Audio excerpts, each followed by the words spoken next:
Hi, Jem. Hi, Maddy. Welcome to IVFbabble TV. Thank you so much for talking to me today. Nice to know. Good to be here.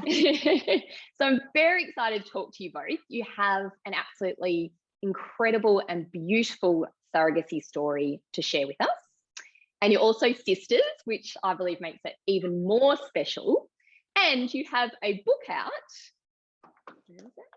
Amazing Grace, about your story as well, which I actually read recently, and I absolutely loved it because it is such a beautiful story, and also found the book very well written, and I just really enjoyed it. So yeah, it's a pleasure having you both here today.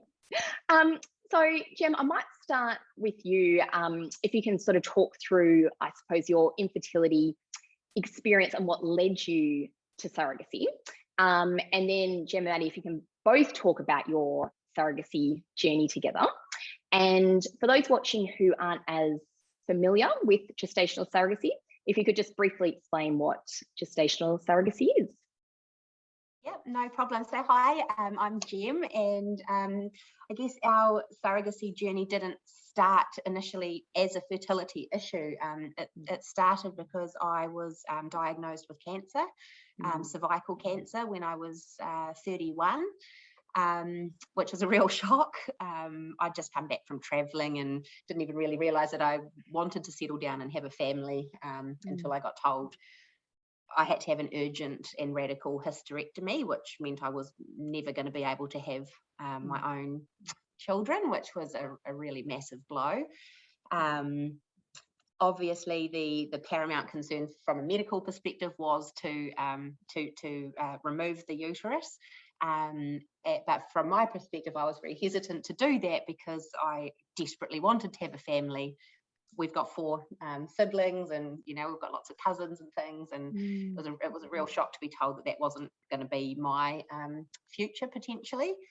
And so what the specialists let me do was a quick round of they call it fertility preservation. So they let me do a round of IVF to collect some eggs before they did the surgery, and I was lucky enough to be able to fertilize those 3 eggs. I think ended up being successfully fertilized with my partner at the time, who's now my husband, but also that wasn't the case at the time, so it was a lot of pressure there, and we kind of talk about that in the book too, that it was a very short period of time to make a lot of very important decisions around the cancer, but also the beginning of an IVF cycle.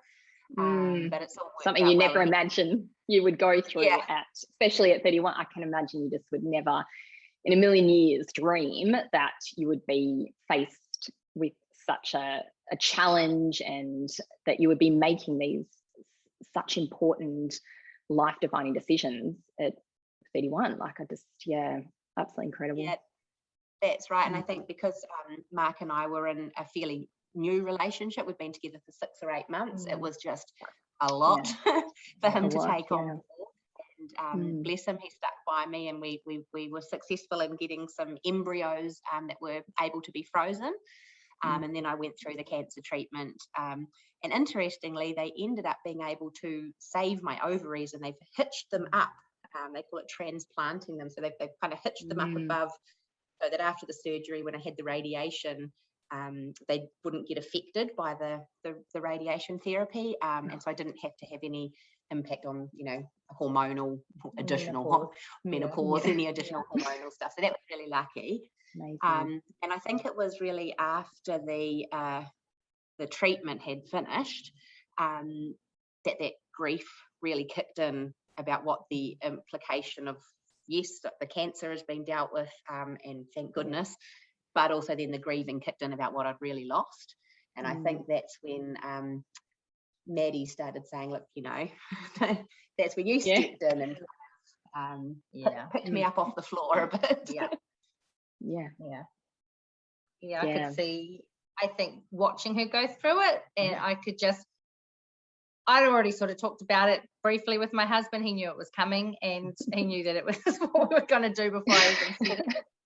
But I think watching Jem in that grief, that was what she needed to not snap out of it, but push through it a little bit, because she was dark place. Yeah.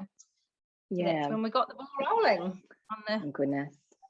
Such a selfless, incredible, it's because, I mean, as you both know, I've got my own surrogacy story as well. Our son was born in 2019 in the US through gestational surrogacy, and so I just am so grateful for surrogacy as an option. Without surrogacy, like, I wouldn't have a family either, and I just believe that surrogates are just absolutely incredible women. So yeah, I can completely appreciate just how special and incredible it is. And again, being sisters, I just think, oh wow, like what a bond.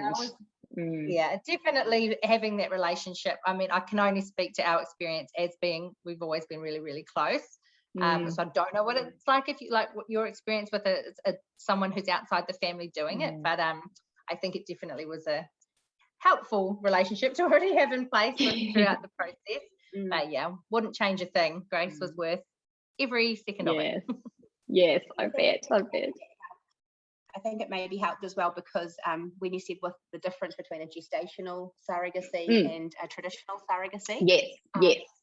So essentially, there was no biological connection for Maddy. It was, my eggs and Mark's sperm, so it was our embryo. It's basically our bun and her oven. So that's right. There was a bit of a concern that fertility associates said that possibly, as the surrogate, her body might recognise that it's not her DNA essentially. It's not Joe's DNA, your husband's, and you could get a different type of pregnancy. So even though Maddy had had 3 healthy, happy pregnancies previously with her kids, there was a concern that maybe she'd be more sick, morning sick, or her body would react differently. And luckily, we didn't find that was an issue either. At all. So that was nice, and maybe it's because we're sisters. Yes, absolutely, so lovely.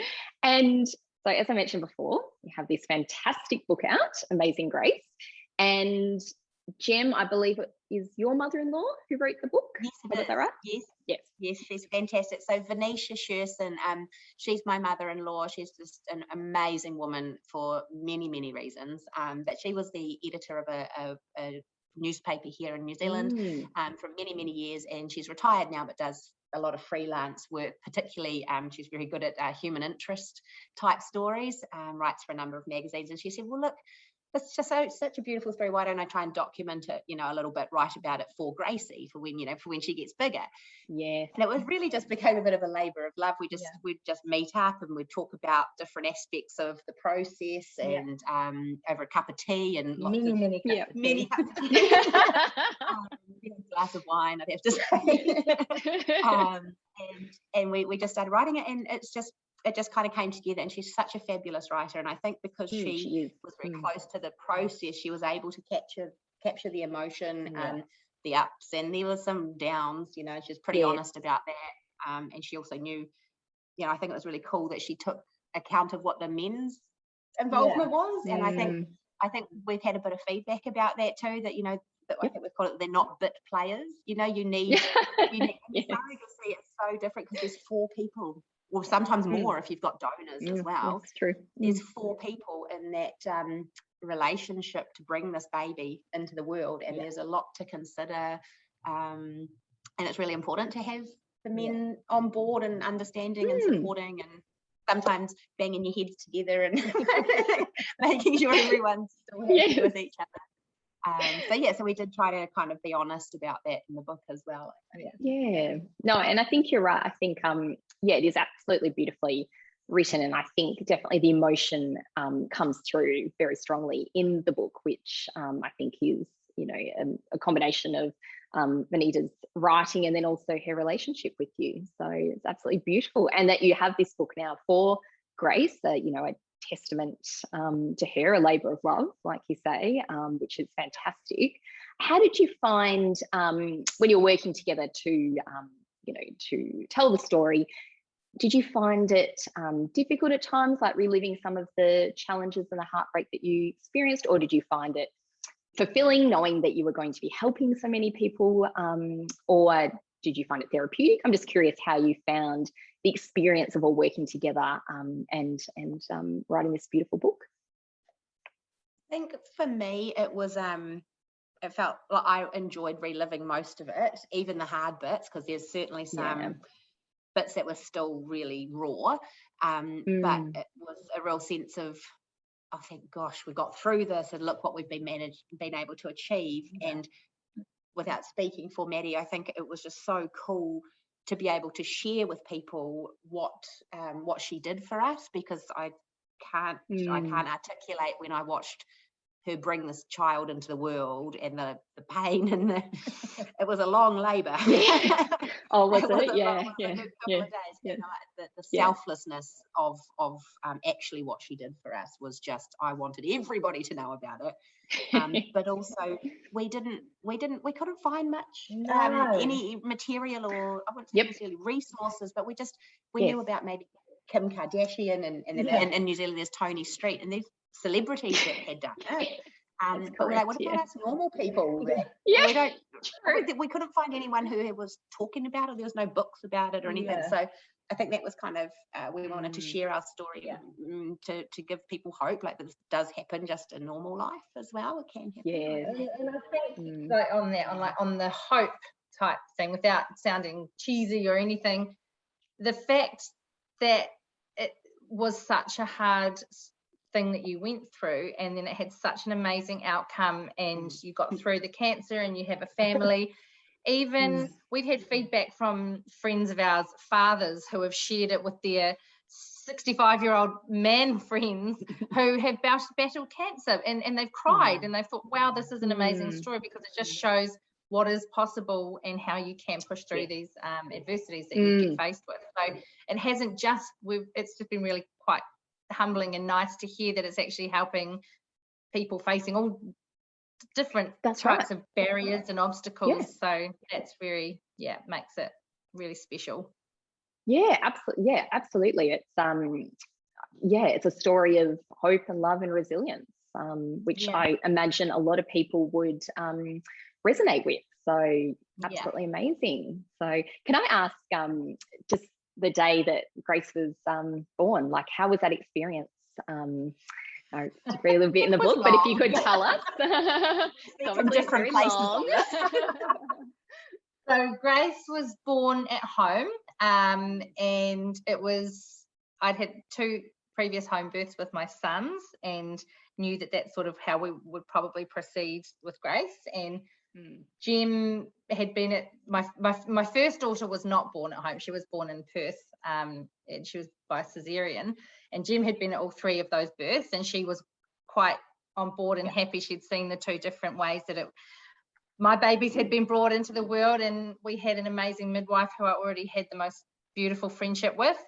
So that was from the beginning something that we had both sort of talked about and been on board with, and it was long, but it was lovely. It was so nice. I mean, there's a lot more people involved. Like Jem said, it wasn't just like me and Joe. Yes. Mum, and we had Mark. Exactly. Bit of a village. We had a student midwife, the midwife, the backup midwife, my daughter. It was like there's a family event. Yes, I can relate. Yeah, absolutely. But no, it was long slog, but it was amazing. When she was here, it was just like, wow, like we did this, we did it. It's been 2 years really from when you first start.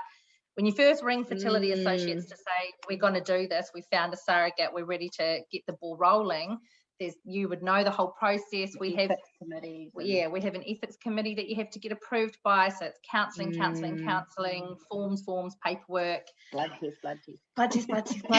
Everyone got to get blood tests. So to the lawyers, the contracts. All of those things, the adoption. I don't know what it's like for you guys, but in New Zealand, even though Joe and I have no biological ties to Grace, we were on her birth certificate as the birth parents. So Jem and Mark had to legally adopt Grace from us, which was hopefully, we're very, very optimistic that changes to that legislation are going to be made very soon. It's archaic, but very archaic, to finally have gone through all of that, and it was just like, achievement, hey, like we did it. This is yeah, what I think all of that was for. I think Australia is very similar with surrogacy, and in Australia it's altruistic surrogacy, whereas in the US, where my son Spencer was born, it is a little bit different. Like you can do like a pre-birth order, which you can do from I think even like 12 weeks of pregnancy, where you sign you're legally recognized as the parents before the child's born, which is much better way to do it, I think. Yeah. So and the process overall was probably a bit quicker than I think Australia and New Zealand, because there isn't like ethics committee or anything like that. It's basically you've got the contract that you work through with the lawyers. You do like a psychological evaluation on both sides. You work through an agency, and then you do all the blood tests and all of that as well, and then you can get going. So for us, it took about 18 months, but that was probably a bit longer than usual because we had like the first transfer failed, and then we miscarried at 9 weeks on the second transfer. So then Spencer was born on the third transfer. So I think otherwise it probably would have taken would have been a bit quicker. So, but it sounds like New Zealand and Australia are very similar with and hopefully moving more towards, like you say, that agreement of intention for the birth parents, the intending parents to be the parents from birth. So exactly. What we're doing. One thing I just wanted to say, because I'm quite proud of this, and I want to share it with other intending mothers, is that when Gracie was born, I had been able to induce lactation.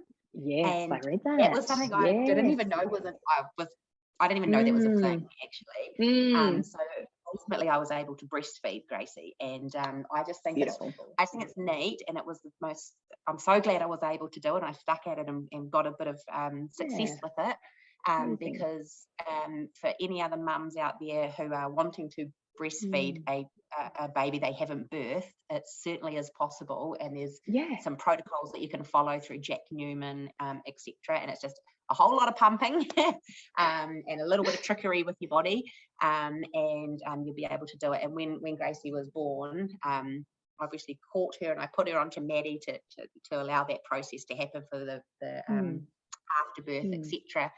And then being able to put her to my breast and feed her was, I can't articulate it. It was so special. So I just kind of wanted to share with other mums that might be considering that or have never heard of that it is an option, and I would recommend it. Definitely, because I feel like it's not something that's as widely known. Like it's not something like I read it in the book, but otherwise I didn't know too much about that myself, because I think, and like we've talked about, I feel like there's not probably enough surrogacy books and resources out there for people, and so something like being able to breastfeed, probably a lot of intended mums don't even know that. So I think that's really it's beautiful, and it's great that it's in the book as well for anyone reading it. So but back to the book just quickly, just wondering how the reaction, the response has been so far to the book. So it was published last year. When was it? Was it mid last year or? So we had grand plans of having a great book launch, because obviously being an author, Venetia has lots of connections, and she used to work at the Wintec here, which is like a university, and we had it all planned, and then COVID reared its ugly head and thwarted our plans three times. Eventually we were just like, you know what, we're going to do this virtually, because it was just too hard to try and organize. Obviously we had restrictions on numbers and gatherings and all that sort of stuff, which I'm sure you guys have had too. So we launched it virtually in November, I think it was, around the beginning of November. It was so nice. It was Venetia she just interviewed us really about the process and about the book, and we just shared it as a Facebook, what is it called? Facebook Live event. Yes. Figure out how to do it, but we got there, and so with the feedback has been so good, and I think probably the key things that we have heard back from people who have read it is having the men's perspective included in there, how they felt about the whole process, having a bit of an explanation about a lot of the things I was asked as the surrogate, people very concerned about how I was going to give up this baby, or how you're going to be so attached to this baby. How could you do that? How could you grow a baby and give it away? And it was just nothing. There was none of that. So I think it's getting that, I mean, as I say, I can only speak from my own personal experience. I know it might be different for others, but there was none of that attachment or anything for me. So having that feedback from other surrogates who are curious about doing it but have these questions or worries, feedback that's been quite nice to hear that. And we've given some copies to the fertility associates in Hamilton, and they've asked for some more copies to give to their counsellors, which I think is really cool. And we've given some to the midwifery students at the College Society, and the Cancer Society. So it's, you know, we're not aiming to be bestsellers. It was never about trying to make a commercial book sale. It was about just kind of having the story out there. That might want to actually hear it and put a bit of hope helping out there. others. Look what can happen, you know.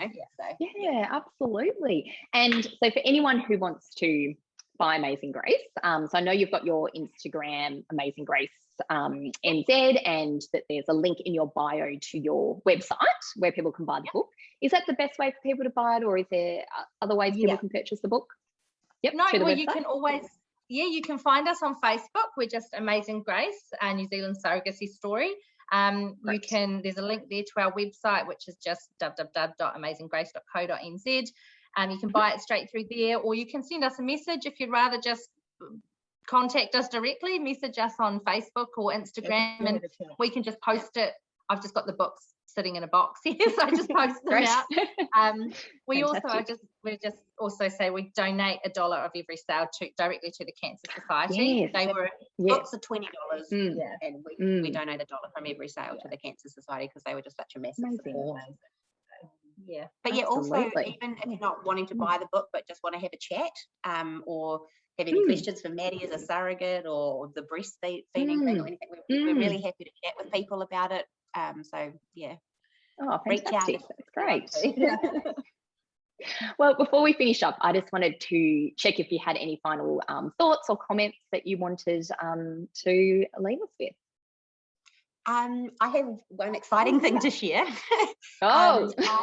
I have been in contact over the last year or so with a beautiful friend, and Rach has become our second surrogate, and we are about to do our transfer tomorrow. Oh my goodness.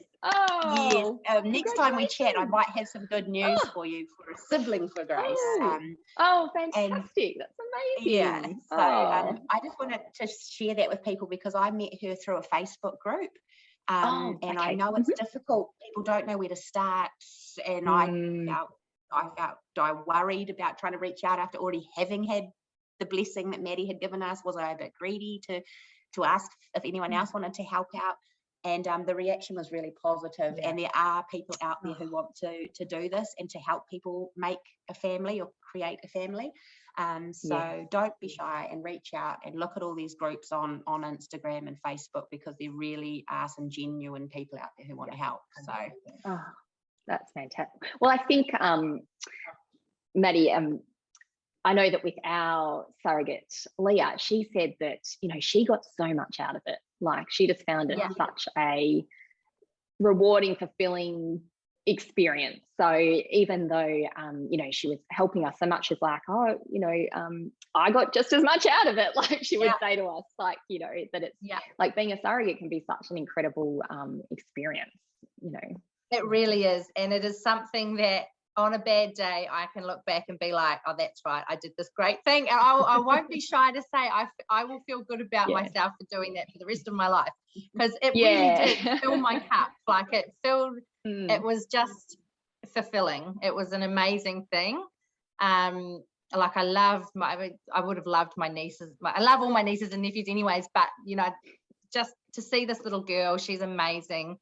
So special. And I always will look back at it and just with pure love and positivity. It was hard at times, but pregnancy is, and worth it. So cool. It was an amazing thing. Good karma credits. Yeah. Well, again, thank you both so much for talking to me today. It's been such a pleasure. I've really enjoyed our chat. And again, like anyone who wants to buy the book, Amazing Grace, highly recommend it. Such a beautiful story, and all the best with the transfer tomorrow, Jem. Thank you so very much. Exciting. Thank you for talking bye. to me. Thank you. See you later. Bye.